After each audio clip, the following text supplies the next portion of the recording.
Hello guys, today we will discuss about the transport. Transport किसी भी material को हम एक जगह से दूसरी जगह तक पहुंचाएं तो इस प्रोसेस को हम बोलते हैं ट्रांसपोर्ट। और प्लांट्स और एनिमल्स में अगर हम देखें, जो मल्टी सेलुलर ऑर्गेनिज्म होते हैं उनमें फॉर्मेशन किसी सब्सटेंस का एक जगह पर होता है और उसकी जो यूज वाली जगह है वो दूसरी जगह होती है। तो फॉर्मेशन से यूज वाली जगह तक मटेरियल को पहुंचाना पड़ता है और ये किस प्रोसेस से जाता है? ट्रांसपोर्ट की प्रोसेस से। तो ट्रांसपोर्ट क्या है? Carrying of essential substances up to each and every cells. Each and every cells, जहां पर इसकी जरूरत है वहां उन हर सेल्स तक उस मटेरियल को पहुंचाना, इसका काम होता है ट्रांसपोर्ट का। ट्रांसपोर्ट प्लांट्स में और एनिमल्स में अलग अलग तरह से होता है। तो हम पहले डिस्कस करेंगे ट्रांसपोर्ट्स इन प्लांट्स। तो ट्रांसपोर्ट प्लांट्स में, ट्रांसपोर्ट के लिए वाटर और मिनरल्स का अगर ट्रांसपोर्ट करना है तो उसके लिए होता है जाइलम, और फूड और हार्मोन्स का अगर ट्रांसपोर्ट करना है तो उसके लिए होता है फ्लोएम। तो कैसे? मान लीजिए ये कोई प्लांट है जिसमें ये लीफ है, तो फूड की सिंथेसिस तो लीफ में ही होती है, लेकिन इसकी जरूरत रूट्स को भी पड़ती है। तो लीफ में जो फूड बना है ये फ्लोएम के थ्रू रूट के डिफरेंट पार्ट में पहुंचा दिया जाएगा। और अगर वाटर और मिनरल्स की बात करें तो वाटर और मिनरल्स का एब्जॉर्प्शन सॉइल से होता है। तो सॉइल से एब्जॉर्प्शन हुआ, लेकिन इसकी जरूरत कहाँ पर है? फोटोसिंथेसिस में वाटर की जरूरत पड़ती है, लीफ में जरूरत पड़ेगी, तो नीचे से ऊपर तक पानी पहुंचाना ये भी ट्रांसपोर्ट है। और वाटर और मिनरल्स का ट्रांसपोर्ट जो होता है ये जाइलम के थ्रू होता है, जबकि फूड और हार्मोन्स का जो ट्रांसपोर्ट होता है ये फ्लोएम के थ्रू होता है। अब हम एक एक करके देखते हैं कि वाटर और मिनरल्स का और फूड और हार्मोन्स का, इनका ट्रांसपोर्ट कैसे होता है। तो पहले हम देखते हैं transport of water and minerals. तो वाटर और मिनरल्स का ट्रांसपोर्ट जो होता है ये जाइलम के थ्रू होता है। और अगर हम जाइलम की बात करें तो जाइलम एक कॉम्प्लेक्स टिश्यू है, मतलब इसमें एक से ज्यादा तरह की सेल्स प्रेजेंट होती हैं। तो इनमें कौन कौन टाइप की सेल्स प्रेजेंट होती हैं? इनमें 4 तरह की सेल्स प्रेजेंट होती हैं। एक होता है जाइलम वेसल्स, दूसरा होता है जाइलम ट्रैकिड्स, तीसरा होता है जाइलम पैरेन्काइमा,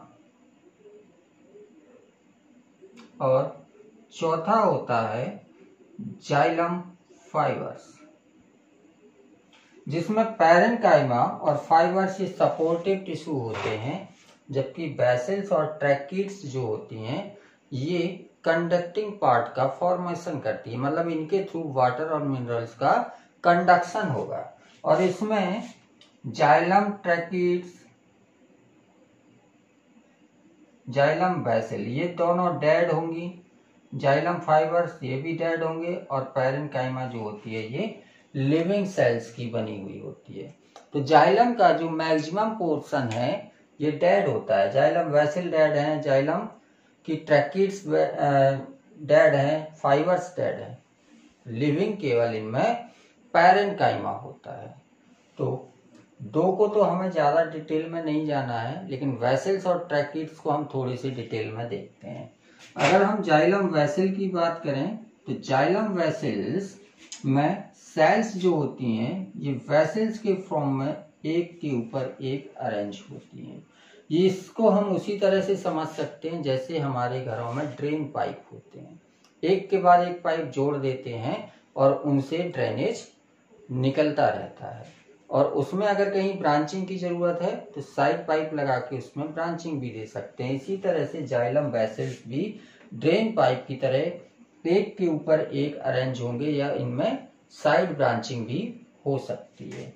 तो यहाँ पर हमने एक ये पूरा जाइलम वेसल बनाई है, ये दूसरे नीचे वाली है जिसका थोड़ा सा पोर्शन बनाया है, ये ऊपर वाली है जिसका थोड़ा सा पोर्शन बनाया है। इनके बीच में कोई भी सेप्टम प्रेजेंट नहीं होता है, ये आपस में बिल्कुल कंटिन्यूअसली जुड़ी हुई होती हैं। जाइलम वेसल की जो वॉल होती है ये लिग्निफाइड होती है, मतलब इसमें लिग्निन का डिपोजिशन हो जाता है। लिग्निन के डिपोजिशन की वजह से ये थिक होती हैं और इनमें साइटोप्लाज्म न्यूक्लियस नहीं होता है, इसलिए ये नॉन लिविंग होती हैं। तो शुरुआत में ये कंडक्शन का पार्ट करेंगी, कंडक्शन में पार्टिसिपेट करेंगी।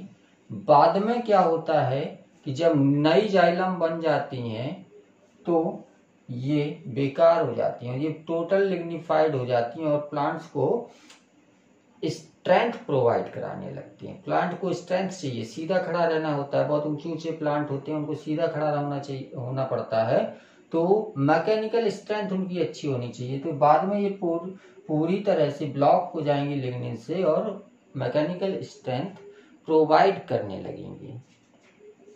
तो यहाँ पर हम देख रहे थे कि जाइलम की जो वॉल होती है ये लिग्निफाइड है, लिग्निन इसमें डिपॉजिट है, लेकिन कुछ जगह पर ये लिग्निन डिपॉजिट नहीं होता है, वहां पर स्मॉल पिट्स का फॉर्मेशन हो जाएगा। ये जो छोटी छोटी जगह है इस पर लिग्निन का डिपोजिशन नहीं है, इसलिए ये इस एरिया में थिन है और इनको हम बोलते हैं पिट्स। और ये पिट्स जो होते हैं ये नॉन परफोरेटेड होते हैं, मतलब इनमें आर पार छेद नहीं होता है, पानी यहाँ से निकल के बाहर नहीं आ सकता है। तो pits of xylem vessels are non perforated. और मैक्सिमम जो वाटर का कंडक्शन होता है in flowering plants, flowering plants मतलब एंजियोस्पर्म्स में, एंजियोस्पर्म्स में मैक्सिमम वाटर का कंडक्शन जो होता है ये वेसल्स के फॉर्म में होता है, वेसल्स के थ्रू होता है, वेसल्स के थ्रू होता है। दूसरा पार्ट होता है ट्रैकीड्स। ट्रैकीड्स ये बोथ एंड इनके टैपरिंग होते हैं और ब्लाइंड होते हैं, मतलब दोनों एंड पर ये बंद होते हैं। जाइलम की दोनों एंड खुले हुए थे, जबकि ट्रैकीड्स के दोनों एंड टैपरिंग होंगे और ब्लाइंड होंगे, मींस क्लोज्ड होंगे।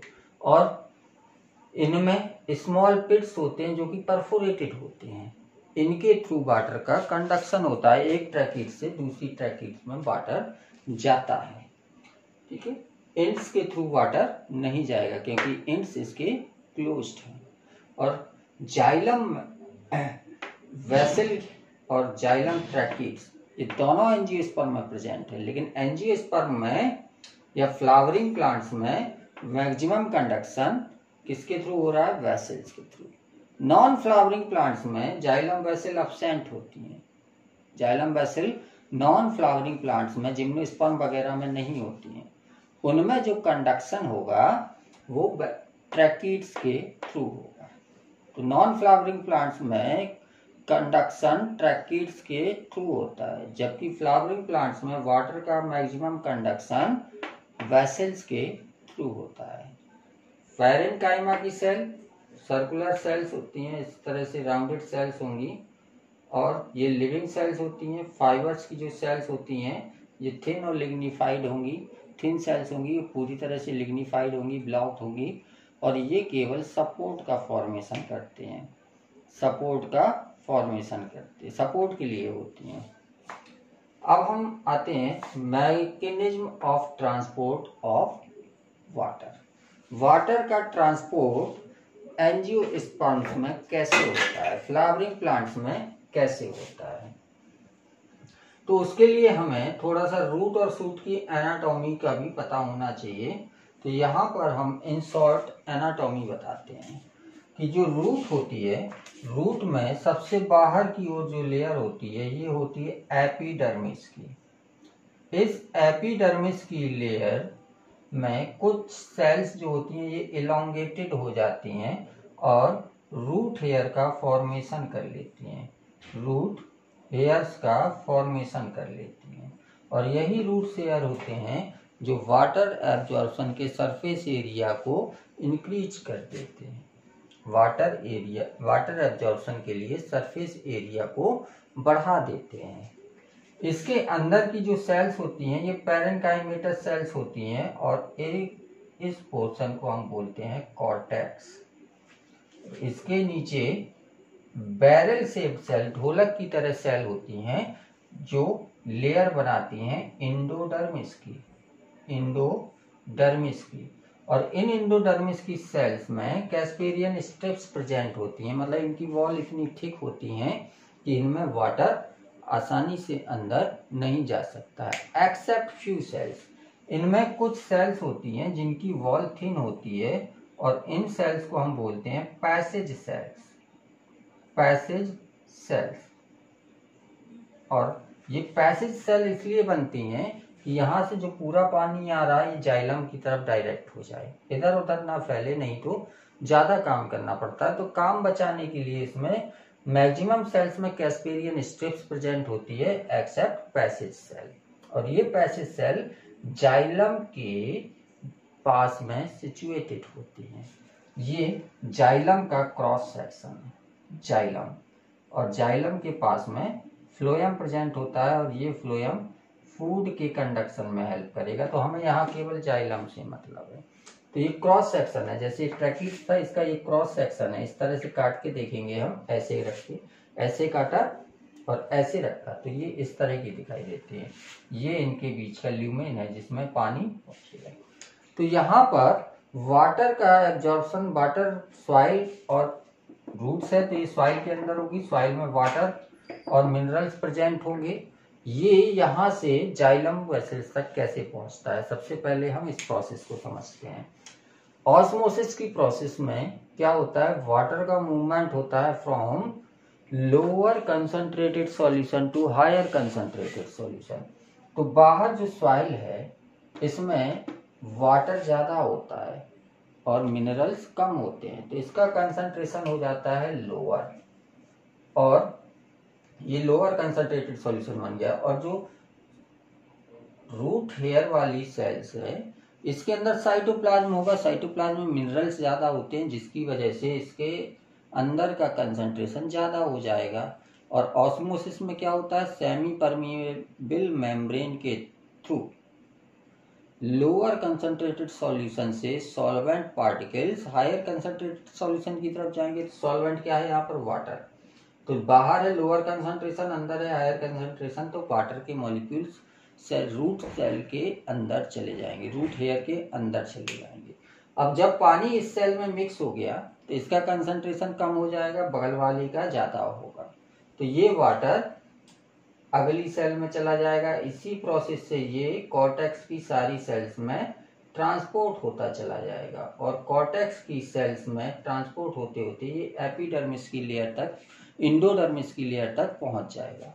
और इंडोडर्मिस की लेयर में ज्यादातर सेल्स कैसी थी, जिनमें कैस्पेरियन बैंड प्रेजेंट थे, तो इनमें तो एब्जॉर्प्शन ऑस्मोसिस होगी नहीं, ऑस्मोसिस होगी पैसेज सेल्स के थ्रू। और आसपास की सारी कॉर्टेक्स सेल्स का पानी पैसेज सेल के थ्रू कहाँ चला जाएगा, जाइलम की वेसल में। अब जाइलम की वेसल तक तो पहुंच गया, ये तो था लेटरल मूवमेंट। ऊपर की ओर ट्रांसपोर्ट कैसे होगा, तो ऊपर की ओर जो ट्रांसपोर्ट होता है ये होता है सक्शन के थ्रू। मतलब ये नीचे के पोर्शन से ऊपर जाना है तो इसको सक किया जाएगा, जैसे हम स्ट्रॉ डाल के जूस वगैरह सक करते हैं उसी तरह से प्लांट वाटर को सक करते हैं ऊपर की ओर। और इसको सक कैसे किया जाता है, लीफ जो होती हैं, लीफ में स्टोमेटा होते हैं और स्टोमेटा में हमेशा वाटर का एवापोरेशन होता रहता है।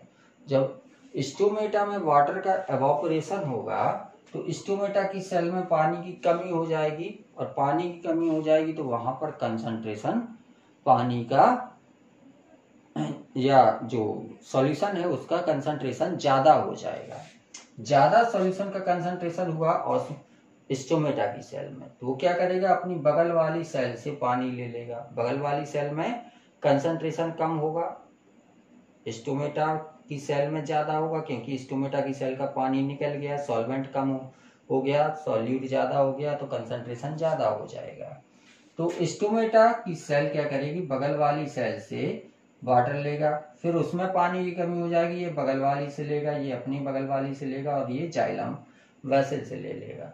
अब जाइलम वेसल से पानी लिया, और जाइलम वेसल का वाटर का मॉलिक्यूल, मान लीजिए जाइलम वेसल में ये वाटर के मॉलिक्यूल एक के बाद एक लगे हुए हैं, एक मॉलिक्यूल ये बगल वाली सेल ने ले लिया, तो अब क्या होगा, ये सेल की जगह खाली हो जाएगी। लेकिन पानी में एक खासियत होती है, पानी के मॉलिक्यूल्स आपस में कोवलेंट बॉन्ड से जुड़े रहते हैं, मतलब आप समझिए उसको एडिशन और कोहेशन। एडिशन और कोहेशन क्या होता है, एडिशन कहलाता है जब दो डिफरेंट टाइप के मॉलिक्यूल के बीच में फोर्स ऑफ अट्रैक्शन हो, और कोहेशन कहलाता है जब सिमिलर टाइप के मॉलिक्यूल्स के बीच में फोर्स ऑफ अट्रैक्शन हो। अब यहाँ पर ये जाइलम की वेसल है, इसमें ये इस तरह से पानी वाटर के मॉलिक्यूल्स भरे हुए हैं, ठीक। तो वाटर के मॉलिक्यूल्स, आप पानी कहीं फर्श पर डाल दीजिए और उसको पास में उंगली रखिए, तो क्या होगा, पानी आपकी उंगली की तरफ खिंच जाएगा, ये हो गया एडिशन। अगर आप उसी उंगली को बाहर की ओर खींचते चले आइए दूर तक, तो पानी क्या करेगा, एक धार बना के उसी के पीछे चला आएगा। क्यों, क्योंकि वाटर के मॉलिक्यूल्स के बीच में फोर्स ऑफ अट्रैक्शन होता है, और वो फोर्स ऑफ अट्रैक्शन कौन सा फोर्स, किस फोर्स की वजह से होता है, कोहेसिव फोर्स की वजह से। तो ऐसे यहाँ पर हो रहा है, एक वाटर का मॉलिक्यूल लीफ की सेल के अंदर चला गया, तो बगल वाला नीचे वाला वाटर का मॉलिक्यूल खिंच के इसकी जगह पर आएगा, उसके नीचे वाला खिंच के इसकी जगह पर आएगा, और ये धीरे धीरे खिंचता हुआ चला आएगा। और नीचे हमने देखा था कि पानी ऑलरेडी पहुंच चुका है, तो ये पानी एक स्टेप ऊपर खिंचता हुआ चला। तो जितना पानी एवापोरेट होगा उतना ही पानी नीचे से जाइलम से ऊपर की ओर जाता रहेगा, due to cohesive force. Adhesive force भी लगता है between xylem vessels and water molecule, ये एडेसिव फोर्स लगता है। तो कोहेसिव फोर्स और एडेसिव फोर्स की वजह से एक वाटर की चेन बनी रहती है इन द स्टेम, और स्टेम में भी खासतौर से बोले तो जाइलम वेसल। जाइलम वेसल के इस तरह से कंडक्शन ऑफ वाटर होता है नीचे से ऊपर की ओर।